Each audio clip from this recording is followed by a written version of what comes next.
Մոտ 1 ժամ առաջ տեղեկություն ստացվեց, հիմա ես ճշտում էի ու հաստատվեց տեղեկությունը, որ հարցաքննության է հրավիրվել նաև մեր մյուս գործընկերուհին Վերժինե Ստեփանյանը, որը վայքի մեր գրասենյակի պատասխանատուն է, եւ իրավապահները նրան ուղեկցել են Եղեգնաձորի քննչական մարմին, նրա հետ այս պահին իր փաստաբանն է գտնվում, ելի մեծ անհայտ հանգամանքներում, անհայտ ու անհասկանալի պատճառներով Վերժինե Ստեփանյանը ուղեկցվել է իրավապահ մարմինների կողմից համապատասխան բաժին եւ ըստ ամենայնի հարցաքննվում է, դեռ չգիտենք ինչի համար, բայց մի բան կարող ենք, նույնը չէ, այլ հանգամանքներ են հավանաբար, բայց մի բան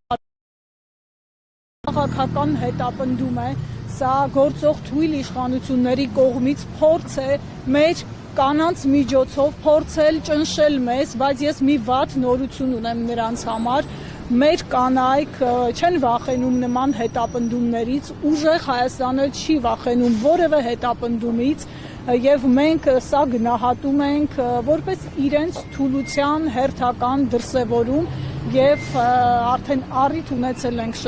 շեշտում ենք նորից Հայաստանը բռնապետություն չի դառնալու, Հայաստանը Ադրբեջան չի դառնալու, մենք թույլ չենք տալու, այս պահին արձանագրում ենք, որ ուժեղ Հայաստան խմբակցության երկու կանանց Գոհար Ղումաշյանի եւ Վերժինե Ստեփանյանի նկատմամբ իրավական անհասկանալի ու ապօրինի գործընթաց է ընթանում, այս պահին տեղեկությունը այսքանն է։ Իսկ Վերժինե Ստեփանյանի փաստաբանն ով է։ Փաստաբանի անունը այս պահին չեմ կարող ասել, իդեպ շեշտեմ